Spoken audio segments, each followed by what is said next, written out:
Welcome to the Prophecy Club. I've got Michael Rood on the Skype with me today. He's the founder and president of A Rood Awakening International, a ministry focused on restoring Hebrew roots to the Christian faith while exposing the perversions of Judaism and the pagan abominations in the modern church. He lived in Israel for 20 years, produced TV series called Prepare for a Rood Awakening from Israel, which has been translated into several languages. His television ministry of A Rood Awakening is broadcast in over 127 countries in both English and Spanish. I first met Michael back in, I believe it was May of 2000. Is that right, Michael? That would be right. No, I believe it was a little bit before then. I think it was February. I think it was March that I was actually on the Prophecy Club tour for the first time, Stan. And we put you on tour. I remember you came in and we met at a restaurant. We were talking about you going on tour. And I remember you said, oh, well, we're just a little small ministry, and you didn't do radio, you didn't do TV. Pretty much nobody knew of Michael Rood. And I remember you looked me right in the eyes and you said, if you'll put me on tour, I'll do a good job for you. And that was the thing. That's right. I really have been traveling the United States and going in and doing 20-hour lectures, teachings all weekend long, just taking a night off once in a while. And so when you offered that you would fly me to these different locations, you'd take care of my food, take care of the housing, and do all that. And all I had to do was speak for, I think it was like 2.5 hours. I thought, oh, this sounds like a picnic. Died and went to heaven. and because, I was used to going for like almost 10 times that long over weekends. But the thing is, Stan, you said that this is an opportunity to get your message out to the world.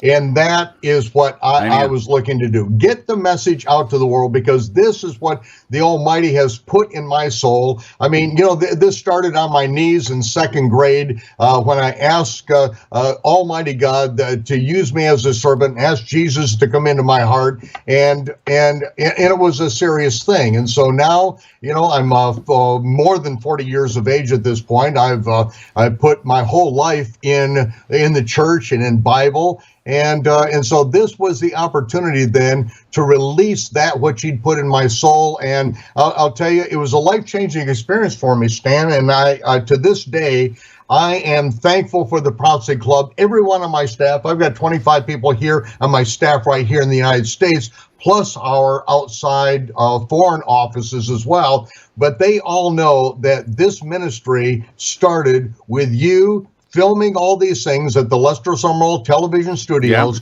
Yeah. I have to tell your audience this, Stan, because you were so gracious.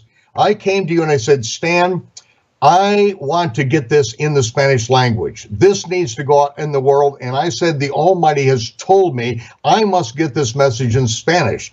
And I said, Stan, I would like you to give me the masters to this. And you looked at me and said, absolutely. And it's the first and only time that you have ever given anyone permission. But I'll tell you what has happened because of that, Stan. We are on in every Spanish-speaking country in the world. Wow. And what is on there? It is the Prophecy Club videos, the prophecies in the Spring Feast of the Lord, the prophecies in the Fall Feast of the Lord, the Great Secret of Solomon's Temple, the Sinai Connection, that we filmed a few years later on another Prophecy Club tour. And it has changed so many people's lives around the world. And I thank God for your ministry, and God bless you. You're a man who took on a challenge. And I'll tell you, it scared me first when I went to your office and you showed me. I mean, you laid it all out. I don't know if you did this with everyone, but you showed me what your nut was, what it cost you every month for radio and television. And I looked at it and I said, this would scare any mortal man, the amount of money that you're putting out there. And it is to get the word of God out and to get the words of people who claim to be, some of them claim to be prophets. And you never said that everybody on the Prophecy Club was, that you hadn't heard everything that they said, but these are people, you gave them a voice to the world. Right. And it allowed people to hear the voices of people that they would never ever get to hear. And so they could hear, okay, is this the word of God? Is this not? Is this real prophecy, or is this someone bolstering their ego? You just can't tell. You just have to put it out there. And I'll tell you, Stan, I'm so thankful for the stand you took, the pressure that you've been under for years, because you didn't do this for fame or fortune. You didn't do it to become wealthy. You would have stayed in the business you were in if you wanted to be a wealthy man, and if you wanted to be known to the world. But no, you've done this and invested your life in this, and I thank God for your ministry, and thank you for allowing me to be back on your program here. And thank you for coming, brother. You have been such a good friend. As a matter of fact, you invited me to be on your Shabbat Live, which I told you, Tom, I thought this was an awesome idea. Tell them about Shabbat Live. Well, Shabbat Night Live is a program that we do every Friday night. This is broadcast on Sky Angel and on Uplift TV, on Dish Network and Direct TV, Hope Canada. We cover the entire nation of Canada with it, and around the world with this program. It's an hour and a half long, in which we get into some depth on the Bible. And of course, I had you come in. It was it was Hanukkah. It was my 60th birthday, and that is the time that I released the Chronological Gospels, the manuscript version that it took me at that point more than 40 years to do the research on. And I wanted you there, Stan, because you were absolutely instrumental in getting my ministry out to the entire world. And that was my treat, that you would come and be a part of that evening event. Of course, people can catch that on our website. It's www.aroodawakening.tv, spelled like my name, R-O-O-D, not R-U-D-E, like I really am. But my name is spelled R-O-O-D. So I appreciate you being on the program. I would like to have you out and to do some more programs together, Stan. And anytime you're available, we will do it here. Absolutely, we'll have to do that. Okay, so we wanted to talk about your chronological gospels, which I think is just about one of the biggest things to come down the pike since the King James Bible. Now, essentially, what you do is you put the events in the New Testament in their chronological order, but you explain that. I'll let you tell it. Well, the chronological gospels, first of all, it is the CKJV, the corrected King James version of the Bible, right. Because I am a King James man. I mean, me too, yeah. Just about every Bible here is King James, but I'm not under the delusion that Moses spoke in Elizabethan English, or that if the King James is good enough for Paul, it's good enough for me. Amen. It's the research that went into it, and the volume of research that has gone in from the King James to go back to the original languages far surpasses anything else that's ever been done. And there are, as Noah Webster, and I was just at his house just a couple of weeks ago, it's at Greenfield Village. Henry Ford actually moved Noah Webster's house to Detroit, Michigan, to Greenfield Village. And there you can see in his own handwriting the notes, as he said, Noah Webster said, the greatest accomplishment, greater than Noah Webster's, which standardized the English language and defined the English language for the American population, greater than his Blue Book reader, which was the basis of all education in America. He said his greatest accomplishment was translating the Bible from the Hebrew and Greek into English. And he was the one that said that the language needed to be updated, because there are archaic forms in the 1611 that they don't mean the same thing today. He's talking about, the word unto. There's no Greek equivalent to that in English. It's just to. Just make it the word to. It's simple. Unto doesn't make any more sense than just plain the word to. He really said that every generation needs to understand the Bible in their language, and that doesn't mean dumb it down, Stan. I mean, he was a brilliant man, and so there are corrections that needed to be done, and more ancient manuscripts. Now, we know that the New King James Version, there are verses, there are words that are expunged from it, because as they went back through it, they found that only some of the most late manuscripts actually had some of those words in it. And all of the earlier manuscripts that Dr. Stevens didn't have access to when they did the Stevens compiled Greek text, they just weren't. He didn't have access to thousands of manuscripts that we now have. And so there's a reason for looking at these things critically. And where I start on this, Stan, is that growing up in church, going to 6 church services a week, as I began to really seriously study the scriptures, 16 and 17 years of age, I ran into the same apparent contradictions. I use the word apparent because there are apparent contradictions in the Bible. But these apparent contradictions, most of them are because we just don't understand the land, the language, the culture, Amen. The figures of speech. It's 8,000 miles and 2,000 years removed from a culture that was a Hebrew culture. Even though we have the New Testament in Greek, it's not describing a Greek culture. It's describing a Hebrew culture, and especially when we're speaking of the Gospels alone. Right. Yeshua walked into a world dominated by Pharisaic Judaism, a religion that was invented about 300 years before he came to the earth. And so, and without understanding Pharisaic Judaism, we really don't understand why he was vehemently and repeatedly violating their man-made rules and regulations. And so being Jewish, I was raised as a Baptist Jew, completely outside of my heritage. But I was completely versed in biblical Christianity in America. There's no question about it. I was the leader of the quiz team, which is competing against different churches, in which we had to memorize almost entire books of the Bible. We did memorize entire chapters at a time, just so that we'd be the sharpest on this. And so all these things go into the background to where when I see things that don't add up, I have a problem with it. When I'm told my whole life that the most repeated prophecy in the Gospels is Yeshua, Jesus, saying that there's one sign and only one sign of his authenticity, that he'd be 3 days and 3 nights in the grave and raised on the 3rd day.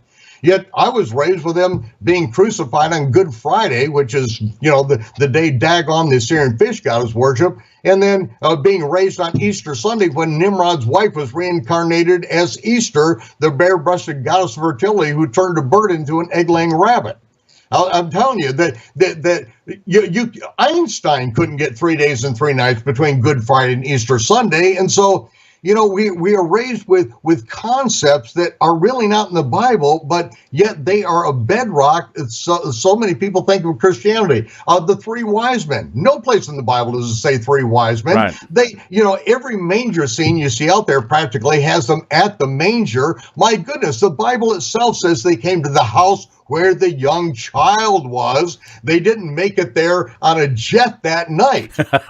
It's just that we get these wrong pictures in our mind.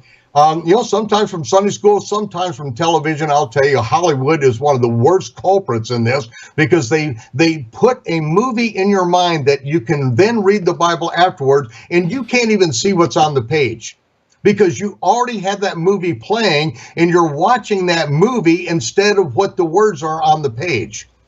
And so there are more than 300 individual incidents in the life and ministry of Yeshua, and I have put them all in chronological order so that we have, and I'll tell you, Stan, what I did, I exacerbated the problem of the apparent contradictions because I divided them up into the individual incidents.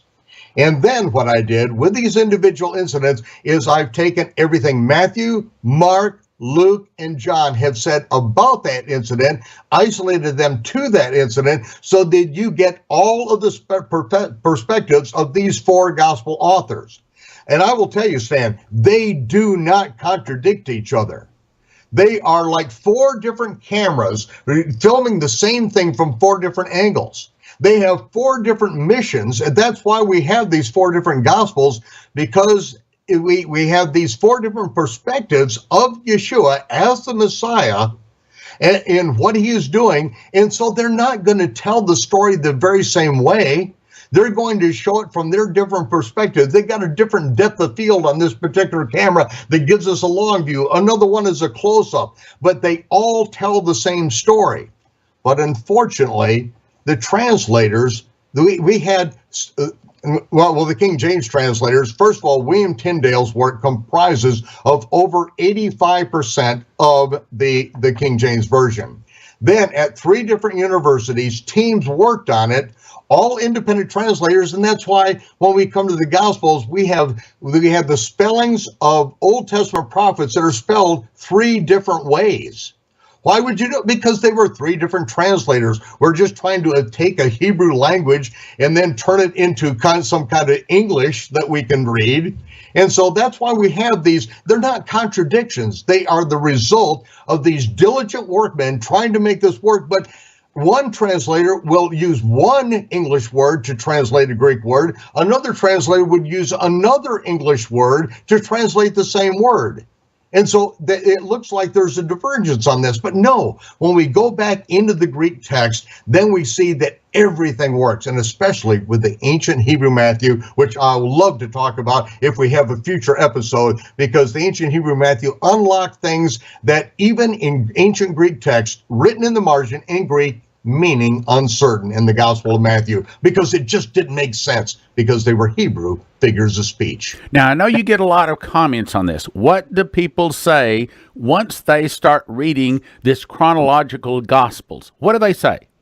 Baptist minister, he retired after 50 years. He read the introduction, and he said, I learned more about the Bible in the introduction than I knew in my entire life.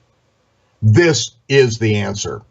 And the introduction is the thesis. This is where I lay down so many important things to put together the context so that people understand what's going on in the gospel record.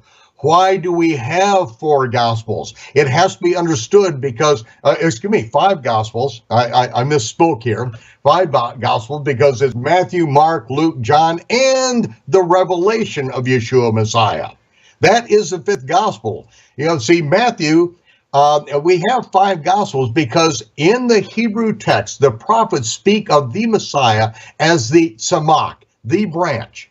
And he is spoken of 5 times that way. And every time the word Tzemach appears in Hebrew, it is translated into English in capital letters. Sometimes B-R-A-N-C-H, every letter is capitalized, because not only the rabbis, but also all the English translators recognize this is a prophecy concerning the Messiah and must be all capitalized.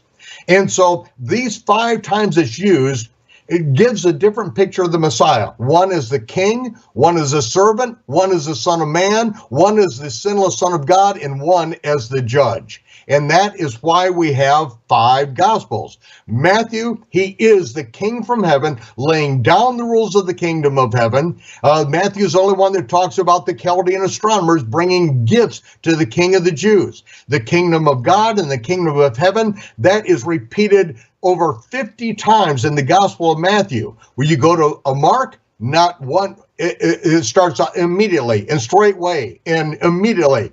It's a short language because it is the Messiah as the servant, and he's doing it. None of his background, and none of his lineage is there. Why? It's not necessary. The servant is just doing what a servant does. Then in Luke, the terminology, the Son of Man, as Yeshua lives out the gospel of the kingdom, and he says, follow me, do what I do. Wherever I put my feet, you follow me, and you put your feet in the same place. The Gospel of John is the Son of God, as John says, I've not written everything that could or should be written because the world wouldn't be able to contain the scrolls. But that which I have written, I've written that you might know that Yeshua is the Messiah, the Son of the living God, and that you might have life through his name. And then, finally, in the book of the Revelation, This is the revelation of Yeshua Messiah as the righteous judge who reigns over the earth in absolute justice. See, without that context, Stan, we have all sorts of humanistic explanations of why there are four gospels. They'll say, oh, Mark was written first, and then Matthew copied him, and Luke copied him, and then they told their own stories. Absolute satanic nonsense, and that's what's being taught in our theological cemeteries today. No, God has a reason why there are five perspectives to the Messiah, because the prophets detail those five perspectives. And this is, I say to people, the first thing you do to accurate your King James Version of the Bible is tear out that page between Malachi and Matthew, because the last words of Malachi are being fulfilled on the next page in Matthew. Don't put a division there. It's one story from Genesis to Revelation. Amen. It's one story. Amen. And so let's get this thing in context and quit this humanistic reasoning. The JEPD documents of how many authors wrote the Torah. No, Moses wrote the Torah. In the Gospels, oh yeah, they all copied each other. Nonsense. When you read the chronological Gospels, you will see the handwriting of God. You will see these perspectives, and when you read it and see each one of their perspectives and everything that can be known about that incident, I will tell you it comes alive. It is like the stage is filled. You can smell it, you can hear it, you can taste it, you can touch it. And with the background that I give you in every one of these areas, because I've lived in Israel the last 20 years. When I came in the Prophecy Club, I was here from Israel to do that.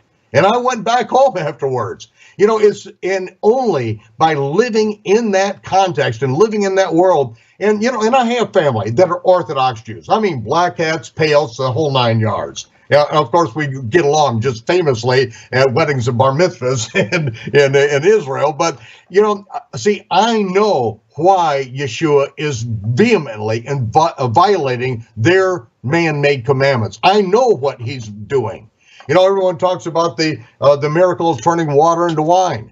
Wait, no. What he's doing is deliberately defiling the Pharisees' stone water pots, these ceremonial stone water pots. But who knows about it? Nobody in the Christian world, because the whole detail about these ceremonial stone water pots you'll never find in the Torah. It's nonsense. It's all in the Talmud. And unless you are familiar with the Talmud, you have no idea what Yeshua is doing. And that's the light that I want to bring to people so they can understand the most important part of the Bible, to translate correctly, are the words of what Moses says is the prophet, that we must shema, we must hear and obey. But most people don't even pay any attention to what Yeshua says. They just love their little 8-pound, 6-ounce baby Jesus or whatever they think he is, and just make up fairy tale stories about him, dandling little children on his knees. The story is so much bigger, Stan, and that is what I want people to see. I want them to catch the heartbeat of Yeshua, the passion, how he can take a handful of fishermen, and in 2 months, he takes them from fishermen to be able to cleanse lepers and raise the dead, because they understand the gospel of the kingdom and are out there preaching it. You remember, when you were on tour, I had a dream about you where God told me your heart and your call is to be a bridge between the Christians and the Jews, so that the Christians can see the Jewish point of view and the Jews can find Jesus. You're really a bridge between the two. Now, we're about run out of time, and I'd like for you to explain, okay, the chronological Gospels, what is in it, and the amazing deal that we're offering through Prophecy Club for them to get in, how it's even better than your website. Oh, yeah. Stan, and I am so thankful for you. What we are doing is we're providing the chronological Gospels to your listeners at a price below what they will ever find on our website. Okay? That's a gift to you, to your ministry. This is what it's all about. Amen. And I want people to support your ministry, Stan. They are supporting a man of God, a ministry that God has ordained to get the truth of the gospel of the kingdom around the world. That is what this ministry is all about. And Stan, I've been so busy. I just, I came and moved my post-production from Jerusalem to Charlotte, North Carolina. I was completely out of out of sync with what was happening over here. I didn't know you were doing a radio show, but as soon as I heard, it's like, Stan, let's get together. I love you, brother, and I will do anything I can to support you on this thing. And so, what is it? I had the accounting department send you the price on this. $65. What? $65. This took 40 years of my life. Are you kidding me? This thing should be $1,000 a copy. Well, let me tell you about this. This is beautiful. It is an heirloom quality. This is not done in China. This is done in South Africa. It is even the covering, a heavy vinyl covering, is imported from Italy. This is an absolute treasure. This is designed to last forever, and that's why it is the price it is. You're not going to get anything out there like this, ladies and gentlemen. And I correct some of the horrendous mistakes that have been made in every English version of the Bible. And Stan, can we do another broadcast? Because I want to talk about some of these things. Absolutely. We'll have you on tomorrow. Yeah, they will immediately recognize the problem. As soon as I lay it out, they will say, oh, I can't believe it. I can't believe it. Because the Geneva Bible handled it wrong, and everyone after the Geneva Bible just followed suit. Didn't even read the text, didn't even go back to what Hebrew word that is being described. My goodness. Let me just say, you and I both are King James only loving Bible people, but we're also rational enough to understand that there are some words in the King James that, our tongue will barely even say, much less our brains will begin to understand, in other words. But one of the things that I'm so excited about and what your chronological Gospels gives us is a real King James lover, accuracy, truth-loving person, man of God, correction, so that we can make certain that we have the real understanding of what it really means. Yeah, that's it. I'm doing what Noah Webster said. Correct it, update it for this day and time, make sure it's accurate to where people can understand it. And I've uncovered some mistakes that were made just because they didn't have the context, and that's understandable. Let me say it this way. You correct it, but you don't change it. No. In other words, you're not changing what was actually said and meant. You're correcting. So that the English, American, even Texans can understand. That's right. There are mistakes that are made that we find in the King James that are not found in Reina Valera. Because Reina Valera, the Spanish version, was looking at the Greek or looking at the Hebrew in a particular case. They got it right, but they just missed it. Little things like that happen. And so all we have to do is, it's not like, there's going to be, the world change, but it's whether we have the real meaning. What does it mean to the people at the time that it was delivered to? We've been listening to Michael Rood, as you've already heard. We're going to have him on again tomorrow. Time is about gone, so I've got to say this is a real quick thing we just threw together. So if you'd like to have Chronological Gospels, a gift of $65, and that's a really good deal, call Prophecy Club. It's not even on the website yet. We'll try to get it up soon. But you call 785-266-1112, 785-266-1112, 785-266-1112. Chronological Gospels, gift of $65. Call now. Thank you for listening. Thank you for your prayers, and thank you for your gifts of support. God bless. Now from the Prophecy Club, some exciting opportunities for you. As you know, Redwood Gold is now sponsoring the Prophecy Club. That means that they help us to continue to be able to come to you. So, of course, we want to help them. In an effort to get you to introduce yourself to them, they're offering a 1-gram silver bar free and postage paid just for giving them a call. They just want to get to know you. Now, it's a limited time offer. It works like this. You call Redwood Gold, tell them you listen to the Prophecy Club, chat with them a moment. They send you a 1-gram silver bar free and postage paid. Redwood Gold, 844-800-6677. Pretty good deal, huh? Just for an introduction. Redwood Gold, 844-800-6677. No obligation. Tell them you listen to the Prophecy Club. Redwood Gold, 844